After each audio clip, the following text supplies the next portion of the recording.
ഏവർക്കും സ്വാഗതം. പവൻ ഗോൾഡ്, തിരൂർ.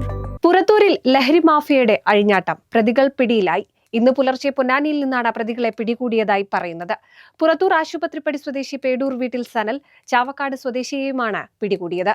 ലഹരി മാഫിയയുടെ അക്രമത്തിൽ സഹോദരങ്ങളായ 3 പേർക്കാണ് സംഭവത്തിൽ പരിക്കേറ്റത്.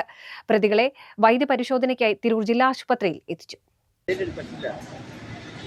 പുറത്തൂർ ചിറക്കലങ്ങാടിയിലാണ് ലഹരി മാഫിയ സംഘത്തിന്റെ അക്രമത്തിൽ സഹോദരങ്ങളായ 3 പേർക്ക് പരിക്കേറ്റത്. ചിറക്കലങ്ങാടി സ്വദേശി പുളക്കൽ കുഞ്ഞുമുഹമ്മദിന്റെ മക്കളായ റസാഖ്, അഷ്റഫ്, ഫൈസൽ എന്നിവർക്കാണ് പരിക്കേറ്റത്. വെള്ളിയാഴ്ച പുലർച്ചെയോടെയായിരുന്നു സംഭവം. ചിറക്കലങ്ങാടി സ്വദേശി പേടൂർ സനൽ എന്ന പല്ലൻ സനലിന്റെ നേതൃത്വത്തിലുള്ള 3 സംഘമാണ് അക്രമം നടത്തിയതെന്നാണ് കുടുംബം പറഞ്ഞിരുന്നത്. സംഭവത്തിൽ പ്രതിയായ പുറത്തൂർ ആശുപത്രിപ്പടി സ്വദേശിയായ പേടൂർ വീട്ടിൽ സനൽ, ചാവക്കാട് സ്വദേശിയായ യുവാവിനെയാണ് പോലീസ് പിടികൂടിയത്.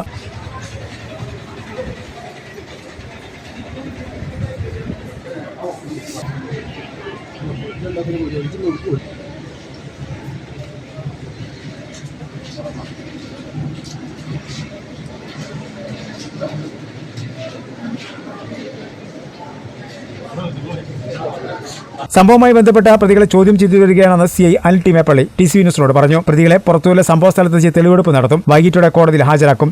അക്രമത്തിൽപ്പെട്ട പ്രതികളെ ഇനിയും പിടികൂടാനുണ്ട്. വടിവാൾ, കോടാലി, കമ്പിപ്പാര തുടങ്ങിയ മാരകായുധങ്ങളുമായി എത്തിയ സംഘം ലഹരിയുടെ സ്വാധീനത്തിലായിരുന്നുവെന്നാണ് നാട്ടുകാർ പറയുന്നത്. പരിക്കേറ്റവർ തിരു ജില്ലാ ആശുപത്രിയിൽ ചികിത്സയിൽ തേടിയിരുന്നു. സംഭവം അറിഞ്ഞെത്തിയ അയൽവാസികൾക്ക് നേരെയും അക്രമി സംഘം ഭീഷണി മുഴക്കിയതായി പറയുന്നുണ്ട്. ജില്ലാ പോലീസ് മേധാവിക്കും ഓപ്പറേഷൻ തൂഫാൻ ടീമിനും കുടുംബം പരാതി നൽകിയിരുന്നു.